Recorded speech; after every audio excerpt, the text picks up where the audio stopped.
আসসালামু আলাইকুম। আপনারা সবাই কেমন আছেন? আশা করি ভালো আছেন। আলহামদুলিল্লাহ আমিও ভালো আছি। তো দেখুন আজকে রান্না করার জন্য কী কী নিয়ে নিচ্ছি। এই যে পাঙাশ মাছগুলো এখনও ছুটে নাই, বরফ যেহেতু ফ্রিজে রাখছিলাম, ফ্রিজ থেকে নেওয়া হয়েছি, এখনও ছুটে নাই।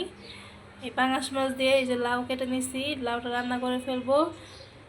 আর এখানে এসে বুট রান্না করব। বুটের জন্য এই যে আমি আলু এখানে সিদ্ধ করে আলুটা ভেঙে নিচ্ছি আর বুট একসাথে নিয়ে নিচ্ছি বুটের জন্য, লাউয়ের জন্য। আর এখানে এই যে শাক, সে কারণে শাকের জন্য রসুন, পেঁয়াজ, মরিচ এগুলো কেটে নিচ্ছি। যে দেখুন সবগুলোর জন্য রসুন কেটে নিচ্ছি, সবগুলোর জন্য। এই যে এটা হয়েছে লাউয়ের তরকারির জন্য।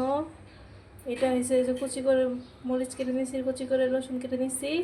এটা হয়েছে বুটের জন্য।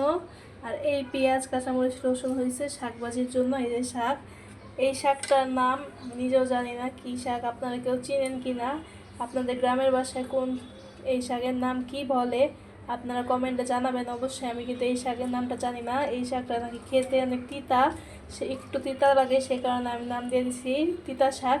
এখন আপনাদের গ্রামের ভাষায় এই শাককে কী বলে আপনারা অবশ্যই কমেন্ট করে জানাবেন, আমিও জানতে চাই এই শাকটার নামটা কি। দেখুন আপনাদের ভালো করে দেখাই, শাকটা দেখে রাখুন। এই শাকটার নাম কি অবশ্যই কমেন্টে জানাবেন, আমি জানতে চাই এই শাকটার নাম কি। তো চলুন এখন শাকগুলো ভাজি করে ফেলবো, ভুট্টা রান্না করে ফেলবো।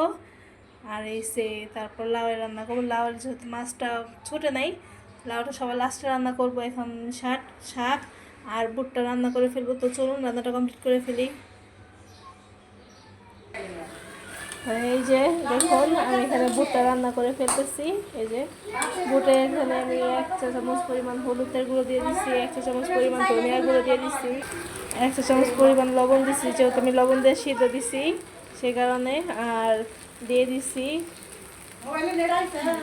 মশলা, এটা হচ্ছে গরু মাংসের মশলা ছিল কিছুটা, ওইটা দিয়ে দিচ্ছি 1 চামচ। আর এখানে দেখুন শাকটা সিদ্ধ দিয়ে দিচ্ছি। তো এই যে দেখুন আমি এখানে বুটটা নামায় ফেলছি। বুট নামানোর পর এখানে পাঙাশ মাছগুলো আমি কষাই নিতেছি লাউয়ের জন্য। আর এদিকে যে শাকগুলো নামায় নিচ্ছি আমি, দেখুন অল্প একটু হয়ে গেছে কতগুলো শাক। ওই শাক এই শাককে আমি এখন বাগার দেবো, সে কারণে।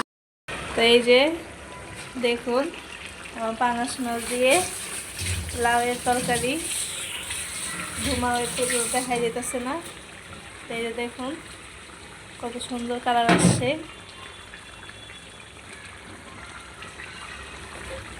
তরকারিটা হয়ে গেছে, এখন নামায় ফেলবো। আর এদিকে এই যে দেখুন যমুনা নদীর চরের থেকে আপু আর কি খেসারি কালার সেই ওগুলো তুলে পাঠাইছিল, আমি ওগুলো সিদ্ধ দিয়ে দিতেছি। যে দেখুন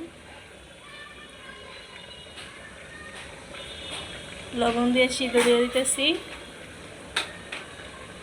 এখন আমি তরকারিটা নামায় ফেলবো। তো চলুন তরকারিটা নামায় ফেলি।